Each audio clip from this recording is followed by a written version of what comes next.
All right. Let's make sure everything's good.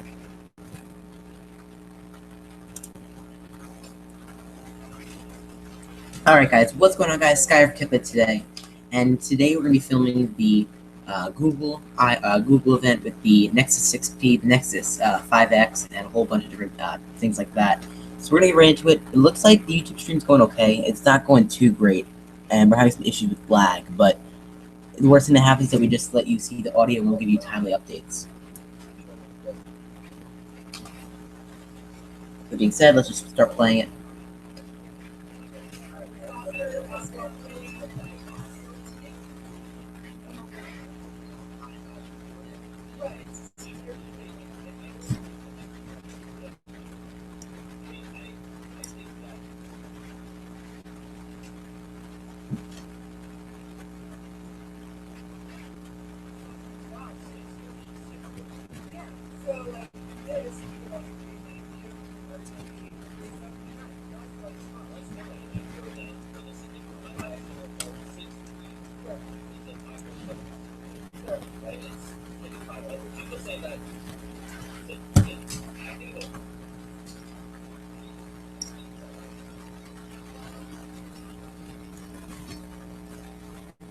We're just trying to make sure everything's going good.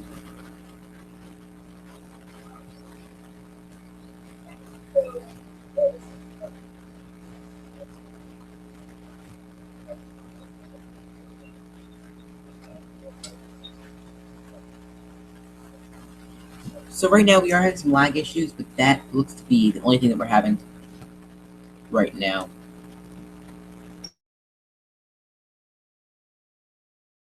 Live, as you can see here, we're doing the best we can. So we are doing the best we can right now. I apologize for the issues that we are currently experiencing. We're definitely going to give you the audio. We're definitely going to give you updates. Whether the video works or not, we're still going to do whatever we can for this to work.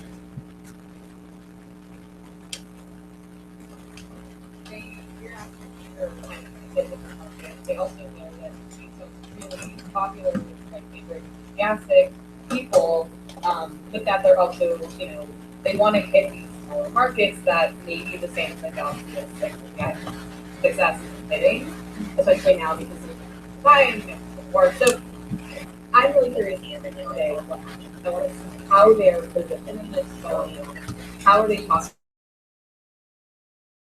experience, or is this what is their both line of secure with this? And I think that'll really inform us how they're going to sell this. Yeah. They don't stand in for a placement for phones, so there's got to be people out there that are like, there's no way to select the phone. And some people that say, this might be better. Right, right. You know, here, like this keynote. Someone is on stage, at least for people inside, but their actual stream hasn't started. What you guys will be able to do on our live blog, that we're going to go to the live stream. You guys can watch that. We'll be back afterwards to kind of talk about what they talked about, right? In spending time receiving the Indian Prime Minister, great excitement in the valley, celebrating the Moon Festival with family and friends. Alright, so the event has started. We're going to be playing it. We're going to be giving you updates on the event while it happens. Always the regular white moon. But thanks to YouTube, I saw the real deal. Hopefully all that better luck. We're being here this morning to talk about products, especially around computing. Computing is the foundation of a lot of things we do. It's how users interface with technology. And for us, the way we do it is by investing in large, open ecosystems, platforms, which we build with everyone, and that helps us do this at scale. And the scale at which everything is working is pretty breathtaking to see. Just over a year ago at Google I/O, we announced Android had 1 billion 30-day active devices across the world. Fast forward to today, we now have 1.4 billion 30-day active devices, which we see in Android around the world. So, million active devices, and the momentum is happening around the world, especially in many places, in countries like Indonesia and Vietnam, Android has literally doubled in the last year. And what's exciting about for adopting a smartphone for the first time. So we are well on our way to bringing the next billion users online. But we care about making sure there's entry-level, high-quality, affordable smartphones for these users as well, which is why we do Android One. We've expanded the program to many countries. We recently launched it in Turkey about a month ago, and General Mobile's Android One phone has been the best-selling phone in Turkey since then. We see the same momentum here in the US as well. If you look at education, by the end of this year, there'll be more Chromebooks than every other device in the US group. And we're beginning to see the same momentum outside of the US as well. In fact, in the US, we were looking at data in September, every single day there are 30,000 new Chromebooks which get activated. So 30,000 new kids for the first time. Many of them. We want to serve companies as well. We announced Android for Work about a year ago, and already in the US there are over 10,000 companies. Alright guys, so be sure to check out the link below. Check out our blog. We are doing timely updates for the blog on our blog page for Facebook. So we are experiencing issues right now with the stream, but we are not having any issues right now with the blog, so be sure to check out the blog for that. So timely updates. We build the hardware along with the ecosystem to get activated in and we do that with our Nexus devices. You step further. We have a more comprehensive lineup. We've thought about the range of what's possible, and more importantly, we've thought about how do we take it to market. We've talked about not just the purchase of these devices, the post-purchase experience.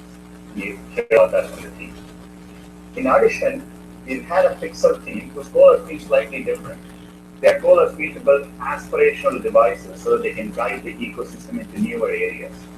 We did Pixel for the Chromebook to show what's possible for the Chromebook model with the touchscreen, new touchpads, and more recently even USB-C. The same team first Android device focused on productivity, and we call it the Pixel C, and you'll hear about it from the team today.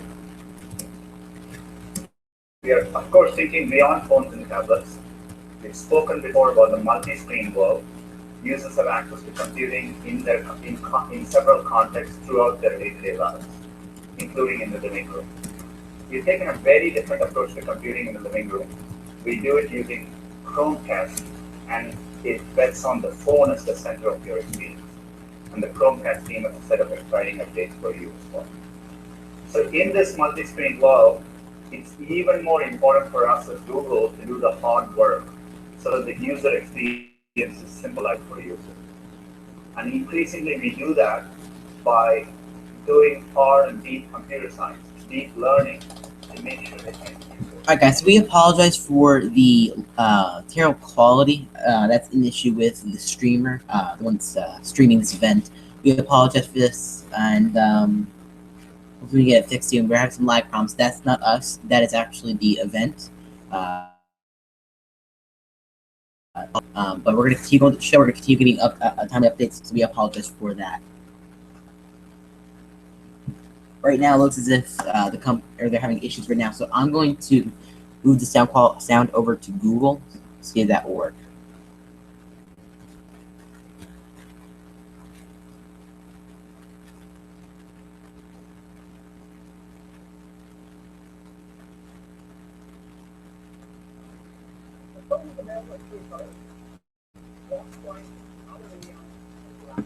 They've announced the Nexus 6.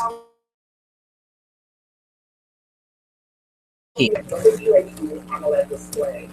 And we've maximized the area of the screen to 74% of the overall device. You get an amazing commercial experience without the phone feeling too big. This is a 5.7-inch phone, with a much bigger screen size of the end 5.5 device. Inside, the phone has the latest 64-bit processor, powered by an almost 3.5 amp-hour battery. The brand new USB Type-C port brings fast charging. For the Nexus 16, to charge fully in about half the time of an iPhone 6 Plus. And of course, Type-C gets you the much more convenient reversible plug, so no more get to display time. You'll also notice the phone has stereo forward for crisp clear sound. Now the Nexus 6P has the best camera we've ever put into a Nexus device. A 12.3 megapixel Sony imaging sensor with an enormous 1.55 micron pixel. The 6P can produce stunning images even in the toughest of lighting conditions. We've also incorporated a high-resolution 8-megapixel front-facing camera with HDR+, so you can get the world's best selfies on this phone. The 6P comes with Nexus Fingerprint, a seamless way of authenticating with your finger. We put an incredibly fast and accurate fingerprint sensor on the back of the phone that complements the way we naturally hold it. One touch will effortlessly wake up the device.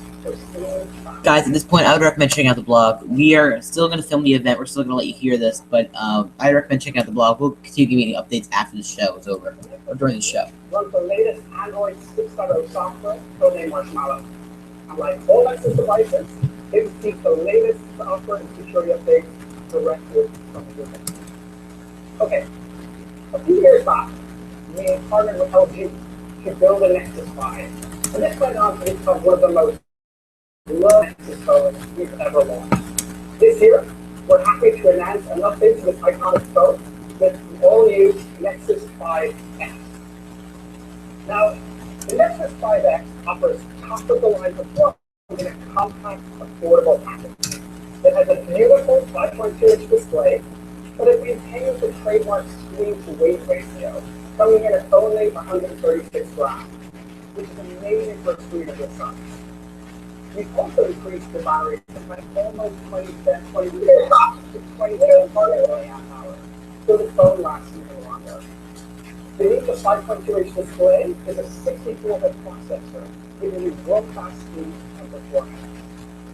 And the Nexus 5X has some of the same great hardware features you'll find in the Nexus 15. There's a 1.55 micron camera to capture more light, Nexus Imprint for quick and secure access, and of course USB Type-C for fast charging. The phone itself is available in carbon black, quartz white, and ice blue.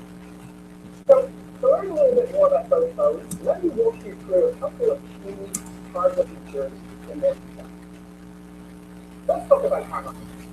Modern flagship phones do pretty well for outdoor shots, but where they tend to struggle is with indoor photography in less than ideal lighting conditions. And that's ironic, because people spend over 20 hours a day indoors. The new Nexus camera is great outdoors, but it's also optimized for indoor photography in 3 key ways. First, as I mentioned earlier, the 12.3 megapixel imaging sensor is very large 1.55 micron pixel, providing 92% more light collection efficiency than the original Nexus 6. Now, pixel size is not a dimension usually hear people think about, but it's really important to the quality of the picture. The larger the pixel size and a given density, the more photons of light effectively reflect into the lighting conditions. And because the sensor collects more light, it allows you to run shorter exposure time, so you get less motion blur. So that, combined with the fact you get less hand-shaped artifacts in larger pixels, gives you obvious need for OIS. In fact, this Sony imaging sensor was originally designed for camcorders and digital cameras, and is unprecedented in a mobile phone. Second, we've chosen a fast, closed-loop autofocus technology optimized for low light conditions. The Nexus 6P has a laser-detect autofocus system, which uses a time-of-flight IR laser to enable instant autofocus of close-by objects. And we've iterated to improve our HDR plus computational photography, and added a new mode that automatically kicks in during low light. So let's compare the Nexus 6P against the original Nexus 6 and the iPhone 6s. Get this sunset. The cameras are roughly comparable. Now, let's take a look at 37 minutes past sunset, which is a bit darker, and you can clearly see the difference. In low light environments, the Nexus 6P outperforms all of the other phones you tested in terms of brightness, detail, less noise or graininess, and better tone mapping. I took a couple of photos that Googlers have been able to take while I was casually testing the phone somebody who could literally take it around the context. It's an amazing camera. Also, needed here is slow motion video, which is fun and great for action scenes. And kids like this one absolutely love being the subject of it. The Nexus 5X can capture 120 frames per second, and the Nexus 6P up to 240 frames per second. And the Google Photos app now allows you to edit the region of interest in the video to slow down. Both phones naturally support 4K video resolution at normal rates. We've also added a new feature which we call Smart Burst. Simply hold down the shutter button to trigger, which captures bursts of images at a staggering 30 frames per second. Smart Burst lets you create fun animated GIFs of the moment, like this one, and you can automatically select the best image from the burst. We apologize for the issues that we are currently experiencing. We are looking to fix this issue right now, so don't worry about this, guys. We apologize again, and we are looking to fix the issue. So it looks like we're going to get the Google event, and I'd recommend checking right now. We see that there are quite a few people in there. We apologize for the issue, and it should be fixed shortly.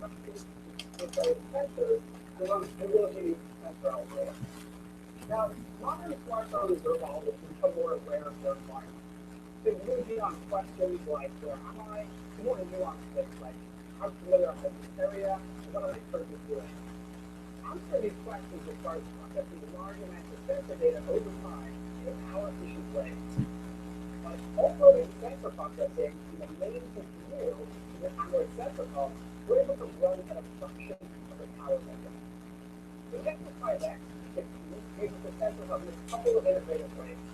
So, for example, the sensor hub performs advanced activity recognition, so it's smart enough to track the run or the spiking to start, even if it's off with minimal power overhead. The sensor hub can also detect when the phone is picked up and automatically activate the ambient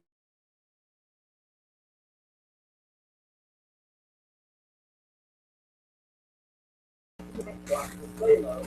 From there, you can seamlessly touch the screen to go into full power mode and interact with notifications. So that's the Android sensor hub.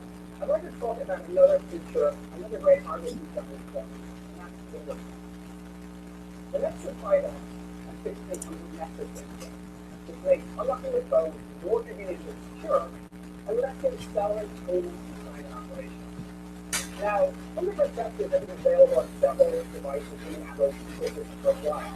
But the Nexus implements the new fingerprint sensor feature in Android 2.0 for the first time, which opens up fingerprint recognition to the entire app ecosystem. The Nexus sensor provides amazing performance. Registering a finger takes literally just a couple of seconds. Once trained, the sensor can recognize a single finger in less than 600 milliseconds. It's convenient, it's secure, and the sensor performs at an incredibly low full trajectory, so it's almost never fails. What's really cool is that the Nexus sensor gets better over time. With each use, it learns more about your unique fingerprint. So, to lock my device with Nexus fingerprint, all I have to do is tap the sensor to processor and unlock the phone. When combined with Android Pay. So when you're in a store,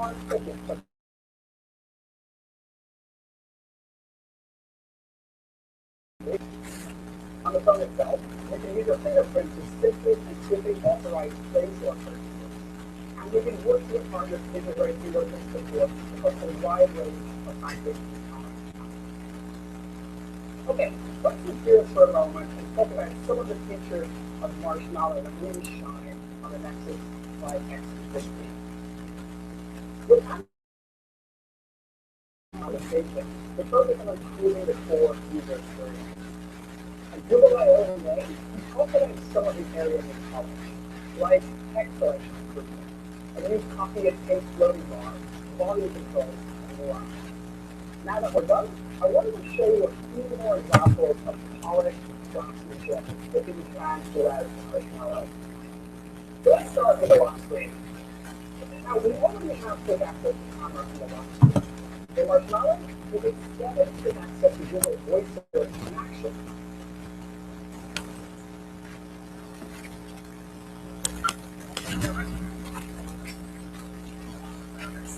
charging indication on the lock screen, indicating that the phone is in fast charging mode thanks to USB Type-C.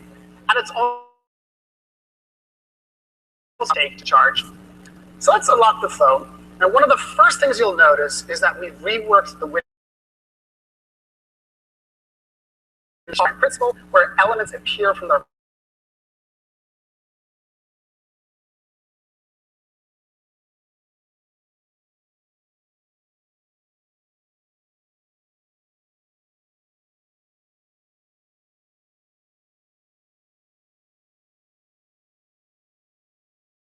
notification that in your current task. You can easily push the notification back up to its hiding place, or you can swipe down to reveal the rest of the notification shade. Now the physics of notifications are truly consistent everywhere. Another area we polished and refined is the home screen. In Marshmallow, you can quickly scroll to find an app with the new A to Z indexing scheme, or indeed just instantly type a letter or two to find the app. We've also added on-device intelligent prediction engine to learn your pattern of app launches over time and provide dynamic top of the launcher for quick access.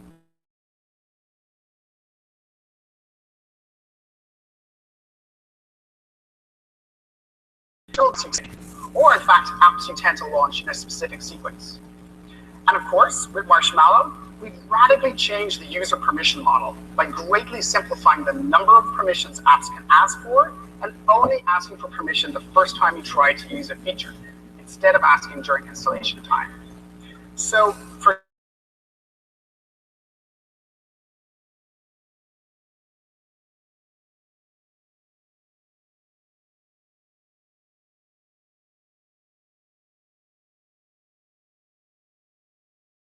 installed with the new Nexus devices to make the out-of-box experience cleaner and simpler. We've also developed a new system that moves over a quarter of our apps to a post-setup installation phase, which means they can be uninstalled just like any other apps. Okay, so at Google I/O in May, we demoed a new feature we've been working on called Now on Tap. This feature is launching with the Nexus 5X and 6P, making our new phones not just faster, but also smarter. Now on Tap brings the power of Google search to whatever you're doing on the phone. You simply tap and hold the home button to get quick information and actions without needing to the end. So Google draws on all of the resources of your phone to bring you the right information and apps for what you need in the moment. So let's take a look at this in action. Maya is here on stage to help me with a couple of demos. Maya, by the way, is the product manager behind the awesome Nexus imprint feature I showed earlier. Okay.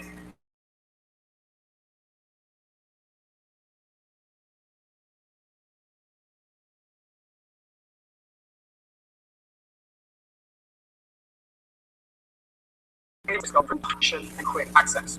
Here, you can quickly see the restaurant's rating and how far away it is. Now on Tap is providing assistance on directions. There's a phone icon to directly call restaurant, and even a Yelp icon to get reviews. Now on Tap is also providing a convenient option to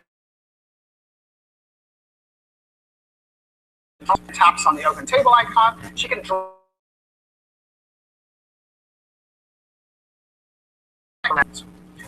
Now on Tap is a really innovative enhancement to Google Now's assistant.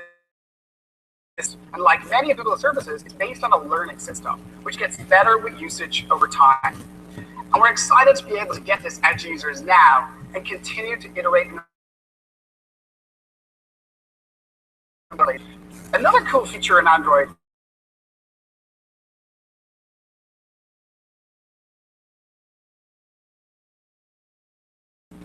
in Android 6.0, we've extended this feature to enable app developers to build conversational voice experiences directly into their own app. So let's take a look at an example. Maya has an updated version of the NPR app on her phone that supports the new voice interaction capabilities in Marshmallow. She's able to trigger the app and then interact with the app all by her voice. So let's take a look. Okay, Google, listen to NPR. Here's the latest news. Would you like to resume the California report or catch up on the latest news? Latest news. Okay, catching you up on the latest news. This is Queen Kim, and you're listening to KQED Public Radio. So what was cool here was the NPR app was able to ask a clarifying question to Maya to complete the voice action. So it's powerful and seamless. Both the Nexus 5X and 6P support always-on OK Google detection that works even when the screen is off, thanks to a hardware DSP. So any app can implement the new voice interaction capabilities to support this kind of hands-free use. Okay, so let's move on and talk about battery. Our engineers have been working hard on optimizing this breakthrough to date. We've made Android smarter about how it manages power with the new doze mode. We're using significant motion detection to learn if a device has been left unattended for a period of time. In that case, we'll exponentially back off background activity to go into a deeper sleep so we'll be able to respond to real-time messages. We've also optimized the system to prioritize the apps you use more frequently over those that you don't. The results in Marshmallow are pretty dramatic, and you'll especially notice the improvements if you leave your device down and forget to charge it overnight, for example. In fact, it's off. The average battery life lasts 30% longer in Marshmallow on the first generation Nexus 5 and Nexus 6 devices. And these are extraordinary numbers to improve battery life by. Of course, the new Nexus 5X and 6P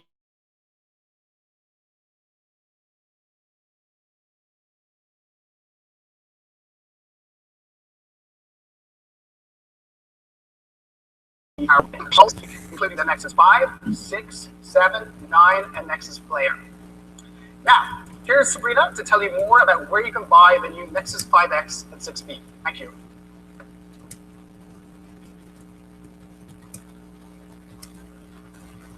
Thanks, Davey.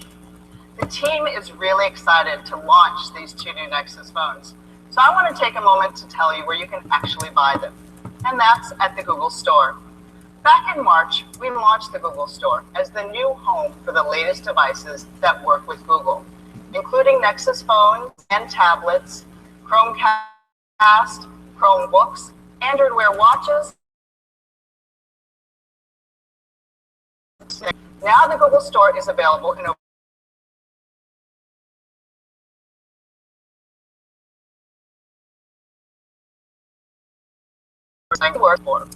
We're guessing the hardware you're looking for today might include our new phones. So let's talk details. Starting today, the Nexus 5X and the Nexus 6P will be available for pre-order on the Google Store in the US, UK, Ireland, and Japan, with more countries coming in the next few weeks. Outside the US, in addition to the Google Store, we're also partnering with leading retailers and carriers to sell both devices. In terms of pricing, the Nexus 5X starts at $379, and the Nexus 6P starts at $499. Both phones will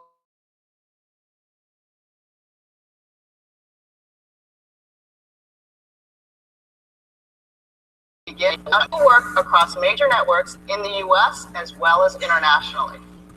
And both come with a great new set of offers and services that I want to tell you more about now. First, all Nexus phones will come with a 90-day free subscription to Google Play Music. So you'll have access to over 35 million songs anytime you want. Second, all Nexus pre-orders in the US also include a $50 Play credit. So you can favorite apps, games, and movies. And third, you'll now have the option to safeguard your phone with a new program we're launching called Nexus Protect. Nexus phones already include a 1-year manufacturer's warranty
Jerry?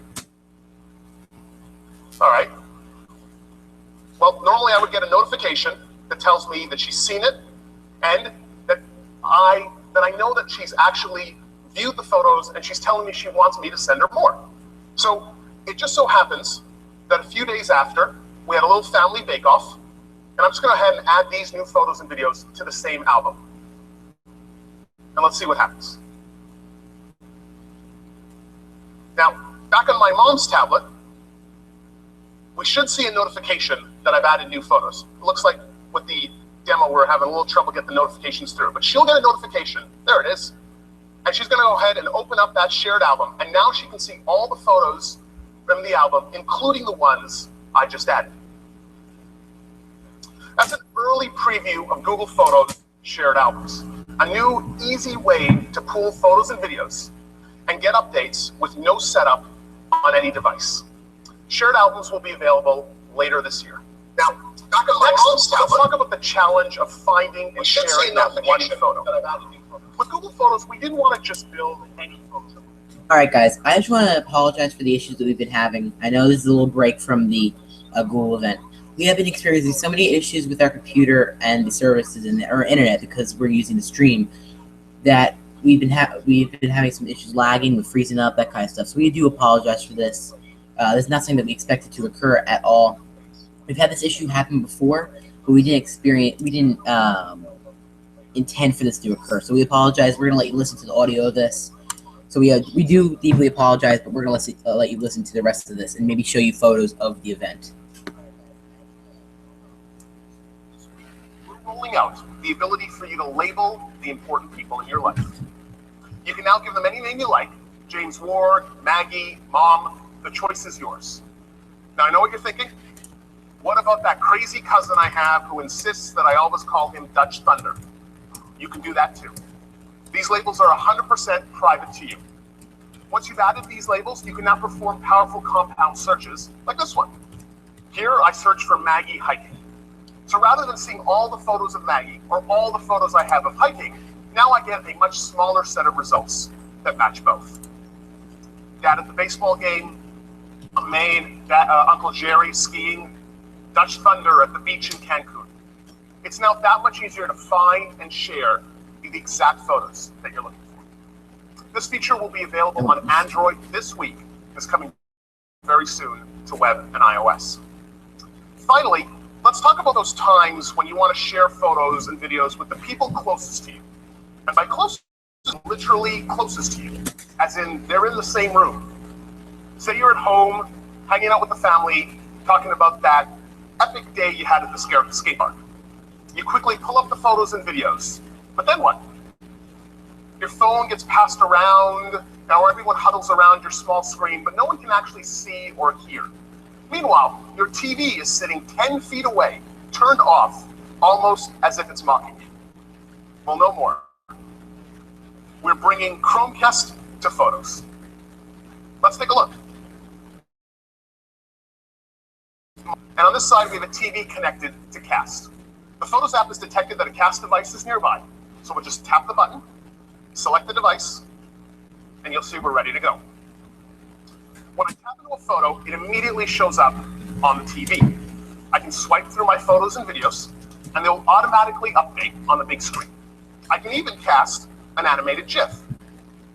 Let's say I want to find a different photo to cast.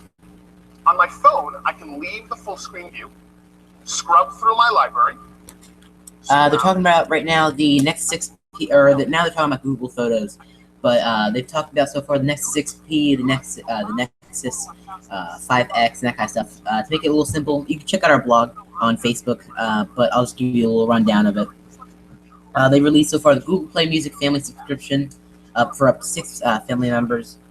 They've also talked about some updates to Google Photos, as well as Google Fi working with the Google Nexus 6, Nexus 5X, as well as the Nexus 6P, and some other things like that. That's basically what they've talked about. The Nexus 6P, I gotta say, I'm very impressed in, but I'll leave that for the after show. To my Google Photos account. They're purely local to the device, but I can still cast them. Chromecast in Photos is rolling out this week on Android. Yes, they do. But they don't have a specific release date, but they did state that it's gonna be released in mid-October, both devices. But today, the Nexus 5X is gonna be $379 unlocked for 16 gigs, and the Nexus 6P is going to be $499 unlocked for 32 gigs. Thank you for following us. Whoop, I messed it up. All right. Thank you. Thank you for the follow.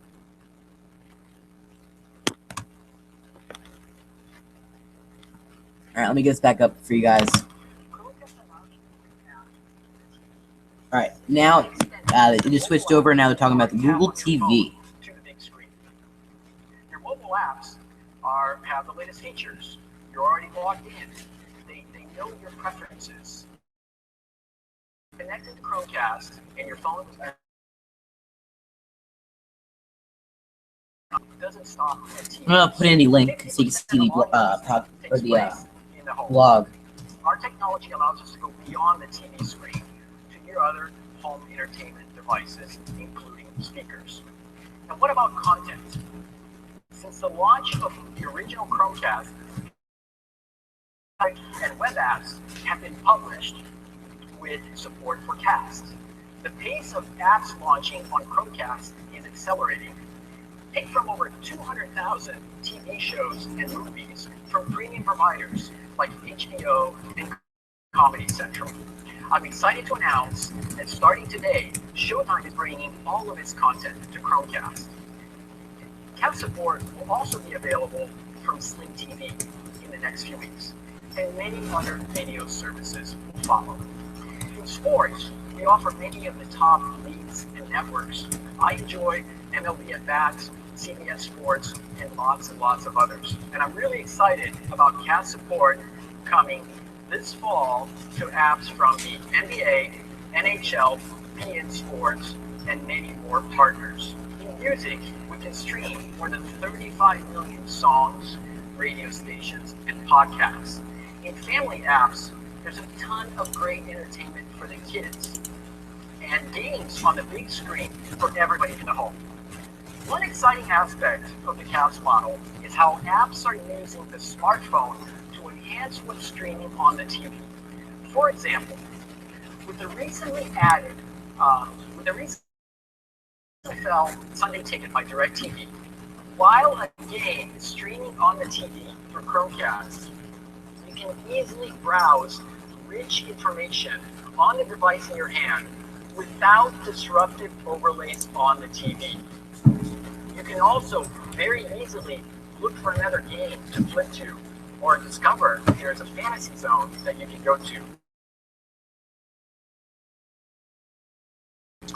With the Cast model, apps run on your phone and get extended to the TV. By taking advantage of the superior computing power of the smartphone, we free ourselves to optimize the hardware design of Chromecast for streaming and connectivity. We can deliver great capabilities at a very inexpensive price. Couple that with practically unlimited entertainment, and you have happy users and sales momentum. Today, we're excited to announce that we have passed 20 million total Chromecast sales globally. That's in a fraction of the time of any product in the category. Google designs Chromecast hardware in tight coupling with software to deliver fast and polished experiences.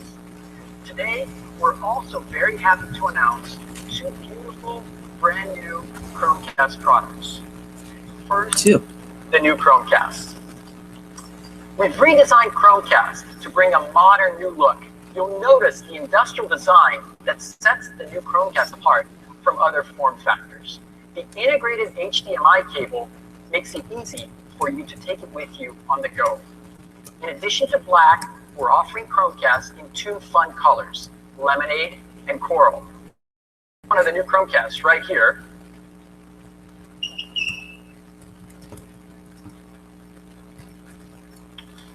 Here it is. The small size of the new Chromecast allows for it to hide behind the TV so that it doesn't clutter your living room. The integrated HDMI cable makes it really easy for you to plug it into virtually any TV. We have crowded ports. Just as important,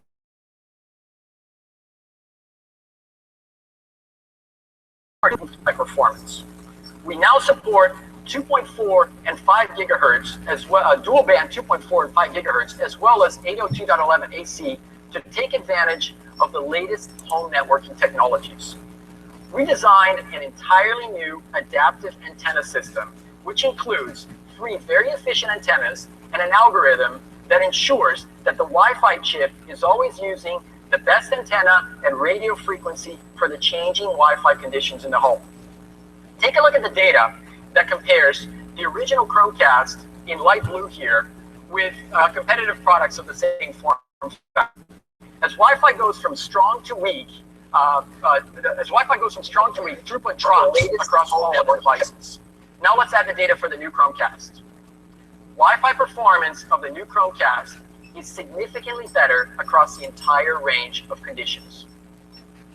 The new Chromecast can sustain the flow of more data, which means higher quality video and audio, less buffering, and a superior experience. The second beautiful new Chromecast product we're announcing today is Chromecast Audio. There's a huge opportunity to bring a great audio streaming experience to your existing speakers. Fewer than 5% of US households have speakers that can connect to the internet. Chromecast Audio is a small device that plugs into an existing home speaker and streams audio through Wi-Fi from your favorite Cast-enabled apps. We've brought the personality of the new design with the circular shape also to Chromecast Audio. I love the concentric grooves around the Chrome ball as a salute to the vinyl record. The lemonade-colored audio cable adds a modern look to your speaker arrangement. It's the same adaptive antenna system as the new Chromecast for optimal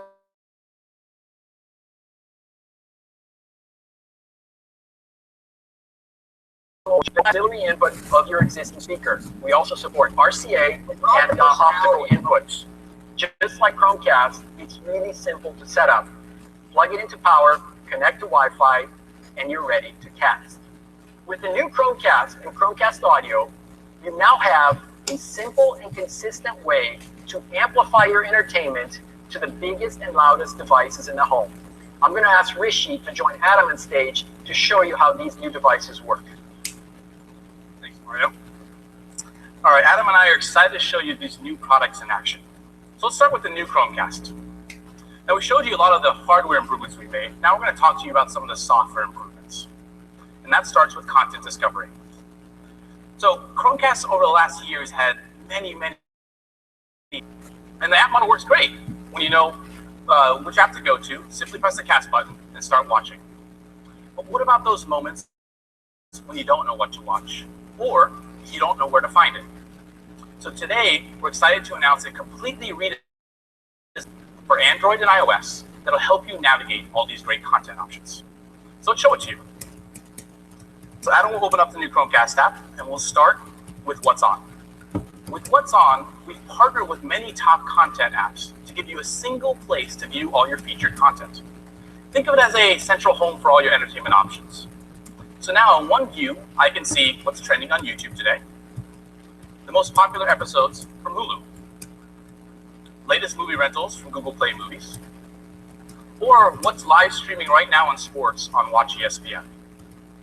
Now, we only show you content from the apps you have installed on your phone, so everything here is accessible to you. And we'll continue to add more personalization options over time. Now, we've also heard from a lot of our users that they don't know which of their mobile apps work with Chromecast. So now we give a simple view of all your Cast-enabled apps. So let's go watch something. So I was playing with the app and I came across a show called Black Sails. So let's go ahead and select that while we bring up the Chromecast behind me. Now you can see it's executive produced by Michael Bay, so it's got to have a lot of explosions in it. So let's go ahead and watch this. Now it's going to link us directly into the Stars app, right to Black Sails.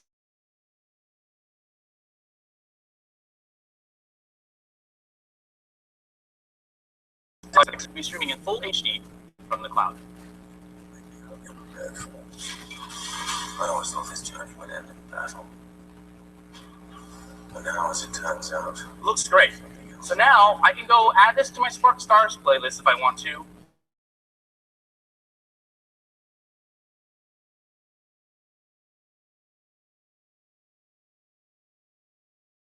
So that's a quick recap of what... So now let's talk about the new Devices tab. With devices, we want to make it easy to control Chromecast from anywhere. So we added playback controls. Pause play, stop casting, change volume. So now any device on your home network can be a remote control for Chromecast.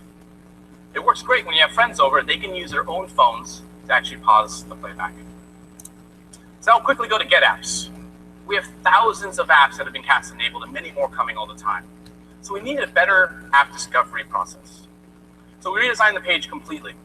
And here you'll find new recommendations, new apps, even new offers. So I encourage you to check it out. So now let's talk about search. With search, we want to make it find your stuff across all the different cast-enabled apps. So for example, I had heard the X-Files is coming back to network television, so I want to catch up on the old episodes. But I didn't know where to do it. So now I can type in X-Files, or since I'm using my phone, I can just use voice search. X-Files. So you'll see X-Files returns to TV shows and movies. Let's go ahead and pick the TV show. And here we'll tell you all the places you can watch it on Chromecast. Now, since I have Netflix and Hulu already installed, I can start watching it right away. But if I don't have that, we'll help you get it. Now, we're indexing many of the top content partners, including Netflix, Hulu, HBO, CBS, Fox, Comedy Central, Crackle, and more. And we'll be continuously adding more over time. Now, the other cool thing is I can go back to the search results page and also see related YouTube content. Movie clips, interviews with the cast, trailers, and more. It's a lot of fun. So that's a really quick recap of the new Chromecast app. We really think it's going to help you find great stuff to watch on Chromecast. This will be rolling out over the next few weeks on Android and iOS. Okay, so now we've talked about making it easy to find stuff. How about making it even faster to load? One of the challenges with streaming devices today is that when you want to watch something, you have to wait tens of seconds for the app to load and the video to buffer. We need to do better. It needs to be faster than even live TV. So we're announcing a new capability called Fast Play. This allows content developers to start prefetching apps and content on Chromecast the moment you open the app on your phone. So let me show you how well this works with Netflix. So we have two Chromecasts here, one with Fast Play and one without, so you can actually do a comparison. So the moment you open the Netflix app, Netflix is automatically detecting the Chromecast on the network and is silently preloading the app.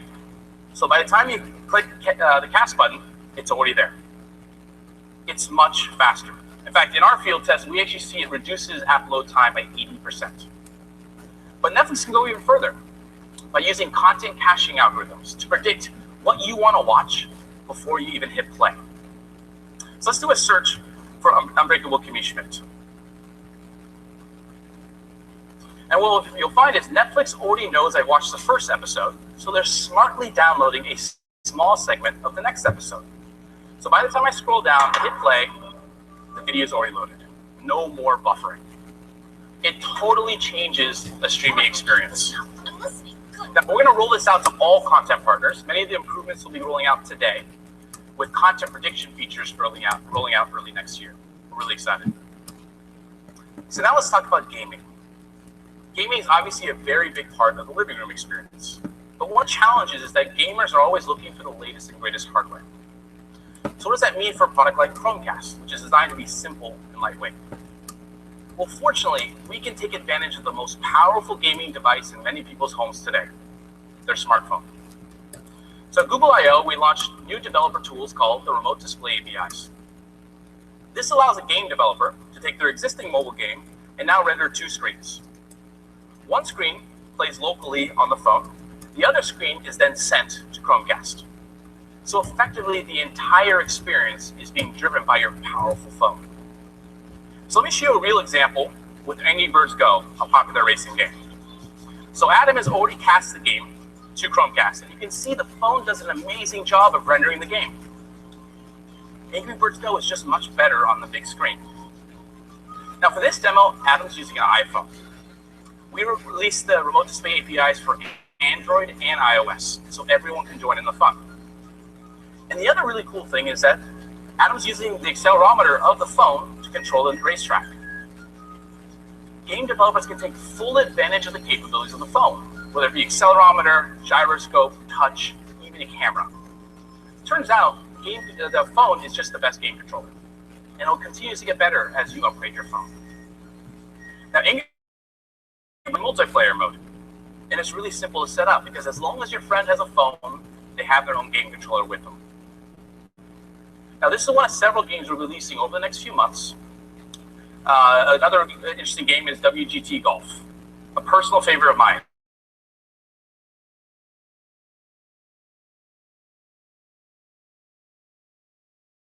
Simultaneously. It's a lot of fun for the family. We think remote display can unlock thousands of mobile games into the living room. We're excited to see where developers go with it. So that's a quick recap of the new Chromecast. We're also announcing today new feeds of 500 pixel and Getty images. And for your personal photos, in addition to supporting Google Photos, we're also announcing support today for Facebook and Twitter. There's a lot of stuff we couldn't cover today, so we hope you'll try it out and see all the new improvements for yourself. The new Chromecast will be available starting today in 17 countries. And we're going to continue to offer it for the amazing price of $35. And for those of you who want color options, that will also be available starting today from the Google Store. The new Chromecast. So now let's talk about Chromecast audio. So many of us invested a lot of money in our audio systems, but we have no simple way to connect them to the music we love, which is on our phones. So with Chromecast audio, we can take your existing speakers and make them smart. So let's say I'm at home and I want to listen to my home speaker. So let's go ahead and bring up my Nexus device. The first thing you're going to notice is that Chromecast audio works with all the top audio apps that already work with Chromecast today, including Pandora, iHeartRadio, TuneIn, and more. For now, let's open up Google Play Music, which is the app I use for my daily listening. So you'll see I'm already logged in. Now, Chromecast audio is automatically detected by Play Music. So we just simply press the cast button. You see a new device type for speakers. You can see this is very familiar, right? We modeled it exactly after Chromecast. Regardless of whether you're casting to a television or to a speaker, we believe the experience should be simple and consistent. So let's go ahead and select the device. Here's a nice little audio confirmation that you're now connected. That's it. We don't have a complicated pairing process. And now I can just listen to my tunes.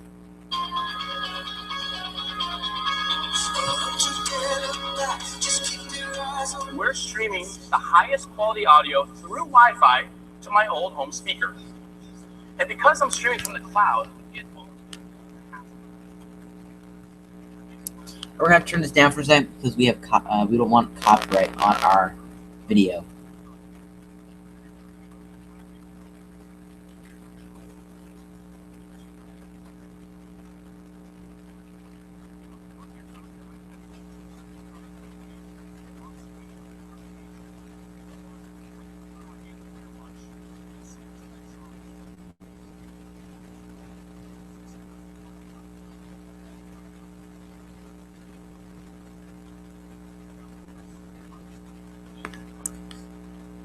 Easy for anyone in the home to share their own music.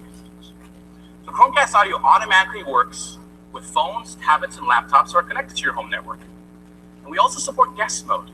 So you can enable friends who don't have your Wi-Fi password to cast to speakers in the same room. So let's pretend my wife walks into the room and she wants to cast her Spotify playlist. Well, today we're excited to announce Spotify is supporting Chromecast and Chromecast audio. This will be rolling out to all new devices starting today and older generations of Chromecast over the next few weeks. So let's bring up my wife's phone, which happens to be an iPhone. We're cross-platform. So regardless of whether you're an Android user, iOS user, or web user, you can cast your music to Chromecast audio. And now, just like we saw before, All my wife needs to do is press the cast button, select the device, and our music will transition from the phone to the speaker. It's really easy.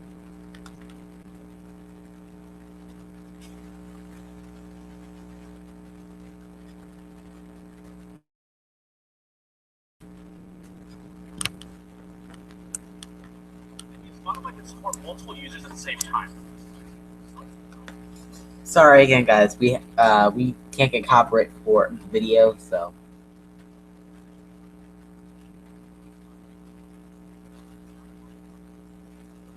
We're gonna turn down the section, but again, we apologize for the issues. I mean, that's part of the live stream, so we have to turn it down because we can't get a copyright strike on our videos. So that's kind of why we're gonna turn it down, unfortunately. During that, it's gonna be on for the next minute, so we're not gonna have the live stream on for the next minute or so.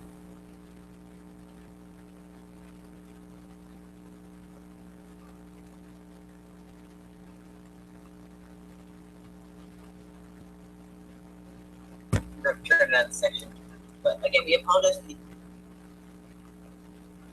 experience.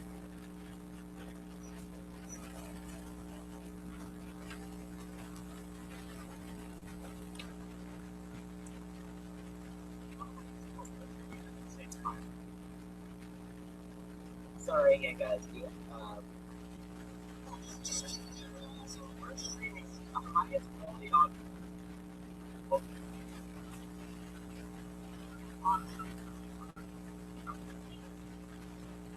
We can take your existing speakers and make them smart.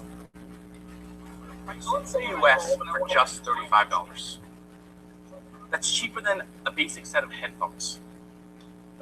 So now, we either dust off those old speakers or connect it to new ones to get the best Wi-Fi audio experience. So that's our update today. 2 amazingly powerful products for the living room, available starting today for just $35. And 2 new Nexus devices, which showcase the best that Android has to offer. And of course, we connect these screens with our platforms and our apps, and we saw some great new options for families from photos and music. Now, before you go, we want to give you a sneak peek at one more device we've been working on. And with that, I'll introduce Andrew Bowers from the Pixel team.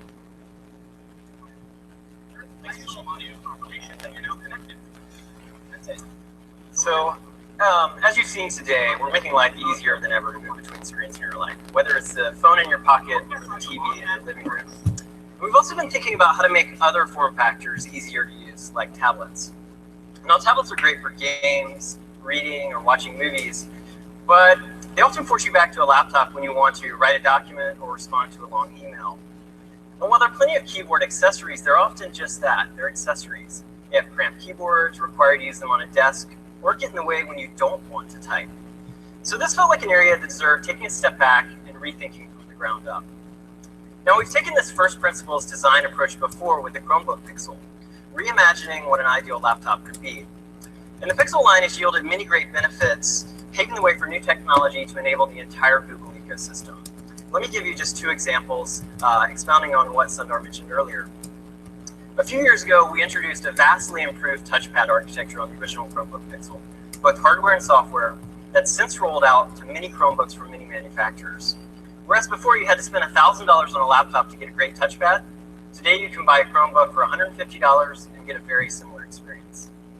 Another example is USB Type-C, which enables universal power, data, and display with one connector across your devices, whether it's a laptop or a phone. Earlier this year, we worked with the industry to introduce this standard, launched it on this year's Chromebook Pixel, and now it's making its way onto many devices, including the Nexus that you saw earlier.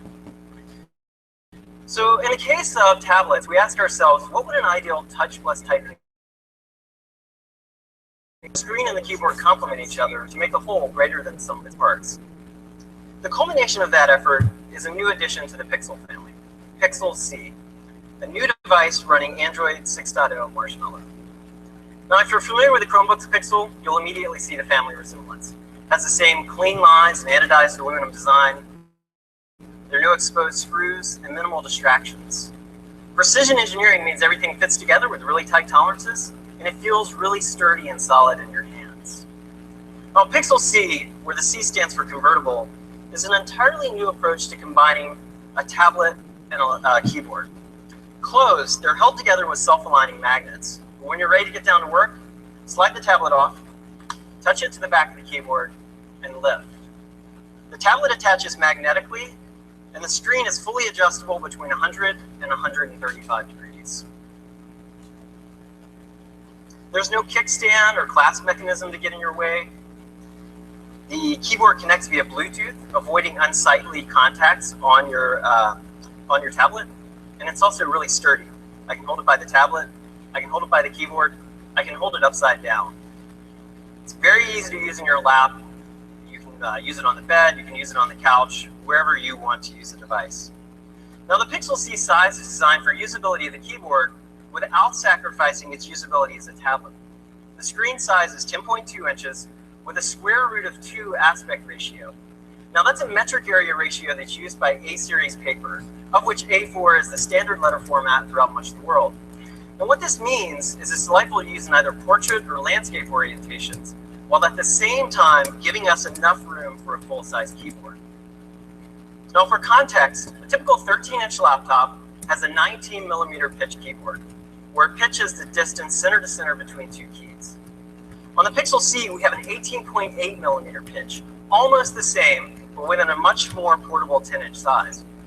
And we're able to do this by moving 5 less frequently used symbol keys from the edge of the keyboard to the on-screen keyboard. And this works because your hands are in very close proximity to the screen. Now, the Pixel C's keyboard has the same great feel as the Chromebook Pixel, 1.4mm travel, very responsive force curve. We've tested the layout and the keyboard overall extensively and find it to be a really great touch typing experience. And it's not just for US layouts, this works for international keyboards as well. Now, while we do lots of typing, sometimes you just want to use the tablet itself, and the keyboard shouldn't get in the way in that case. So with the Pixel C, the keyboard attaches to the back of the tablet securely so that it's out of the way but close by. And unlike Bluetooth accessories, the Pixel C knows when to use the physical keyboard and when to use the on-screen keyboard. So I can enter in here on the screen, but then if I want to do more extensive typing, the keyboard's there for me. Now, it is a Bluetooth keyboard. It has a small battery, but you'll never have to charge it either. When closed, the tablet inductively charges the Pixel C's keyboard.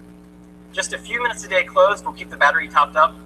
And if you don't close it for a while, don't worry, the keyboard will last for over 2 months of daily active usage without ever recharging. So this keyboard experience is really nice, but we think you're also going to like the tablet. The Pixel C's display lives up to its name with 308 pixels per inch. That's 4.6 million pixels if you're keeping count. It's super bright at 500 nits and has amazing sRGB color gamut. All of this while keeping the power low enough for great battery life on a tablet. Driving all of those pixels is an NVIDIA X1 quad-core processor with a desktop-class Maxwell GPU. Now, if you're familiar with graphics, you'll realize that's a lot of graphics horsepower in a mobile device. You'll see the games really shine. We've put stereo speakers on either side so that movies come to life as well. And with the adjustable angle screen, there's no more propping up your tablet on books or pillows to watch a movie. As you saw earlier, Marshmallow makes voice input even more powerful. And while a phone is often close by, you maybe leave your tablet on the coffee table or on a desk. So to enable far-field voice input, we've added 4 microphones. So now you can have voice interactions from across the room.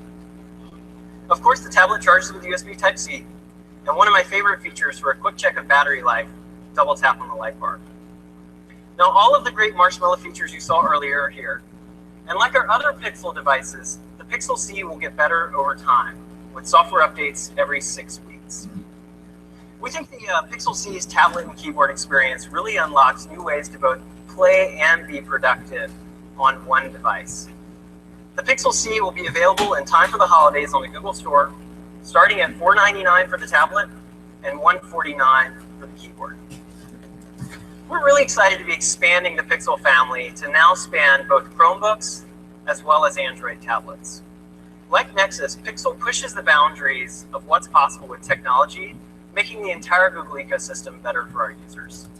Expect to hear more about the Pixel C in the coming months. So we hope we've given you a good sense of what's to come today. We think you're going to like it. And with that, let me hand it back to Chelsea.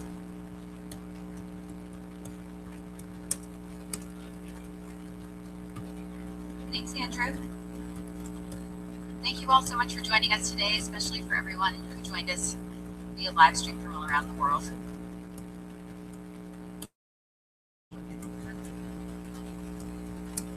One minute, guys.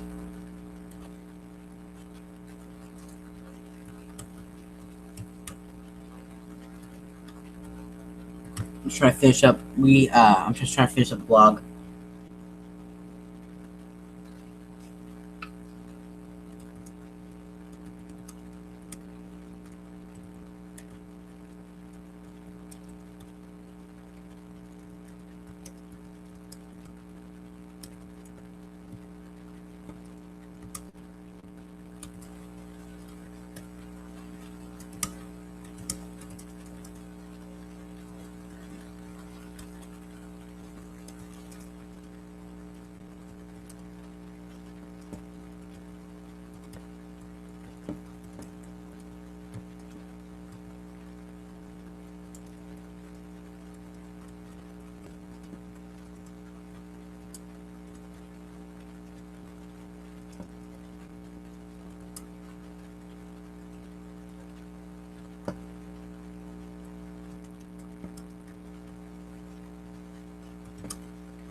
One minute, guys. I'm just trying to finish it up.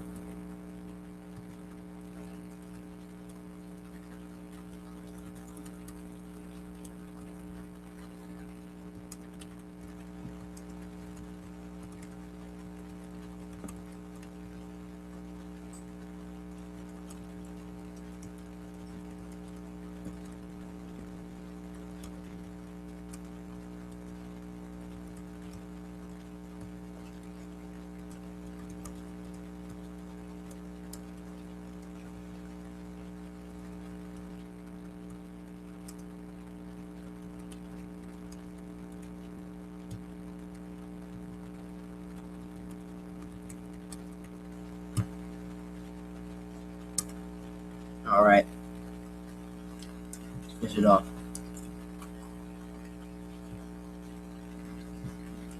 All right. Let me just refresh the page.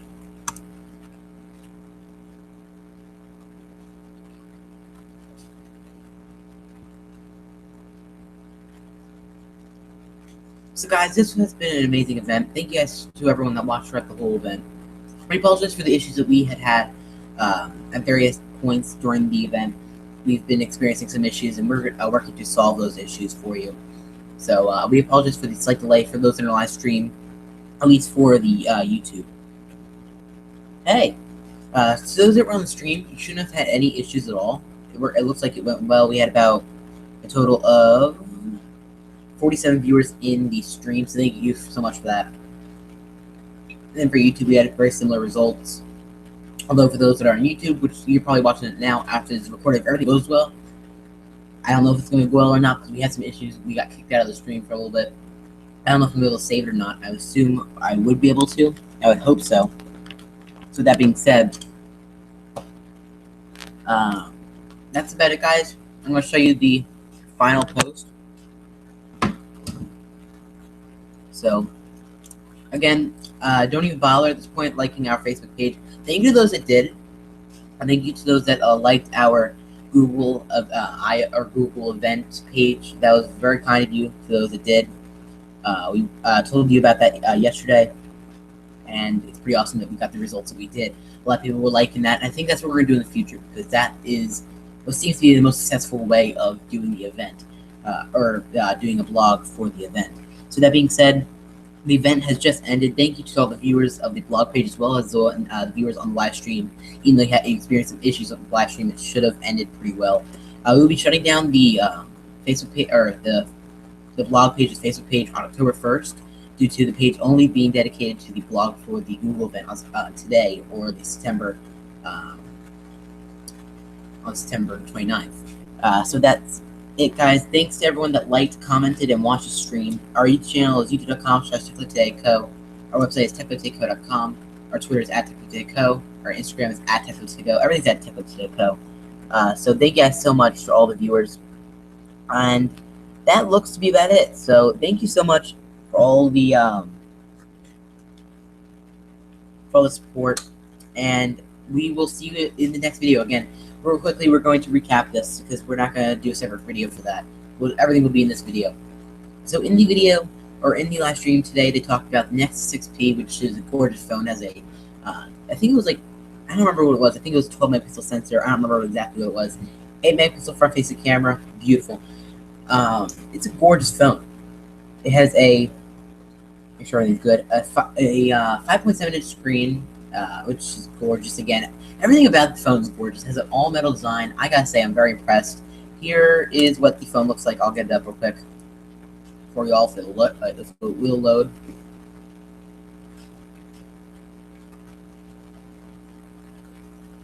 Alright, let's see if it loads. Alright, so there is the Google Nexus Q, or can't speak today. The Google Nexus 6P. So that's the gorgeous phone. It comes in a variety of colors, like the titanium, or the whatever, the kind of like gray, but it's more like titanium. It comes in black, which is the middle one, or the second one. The frost white, as well as the gold, which I think looks pretty impressive compared to the black as well. I think those two are great looking devices.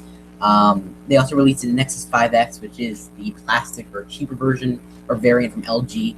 That'll be $379 unlocked for 16 gigs, and the Nexus 6P will be $490 for 32 gigs. So overall, I'm very impressed with the event. They released some Chromecast, which is pretty cool. They gave us a little first look on the Pixel C, which is a very, I say this in the blog, it's a very big competitor to the iPad Pro. I'm still personally at this point a little more of a fan of the iPad Pro, and I'm thinking about getting it when it gets released. But for $499 compared to $799, I think that is a killer deal. And I would definitely recommend checking it out. But unfortunately, the only thing I don't like about it, the Pixel C, is that it doesn't take advantage of the computer-esque of it, like the iPad Pro does. You never say that about Apple, but that was something that I'll give Apple credit for that. They did do that. They made it work with it. They released the stylus. They also released the keyboard, just like Google. But they made like multitasking and all that. They made it worth it, which I personally don't think Google did. But if you want to get it, it's $490 coming in December. But that's about it, guys. Thank you for watching. Please sure to like, comment, subscribe, and I hope to see you in the next live stream. I hope it went well for you guys. I apologize for the issues, and we will work on fixing the issue next in the future. So I'm guessing the next event, live event that we'll have, the live show, will be the Apple event coming soon. So thank you guys for watching. Please sure to like, comment, subscribe. Head over to techlifetodayco.com for more tech news just like this. And I hope to see you guys in the next video. Peace.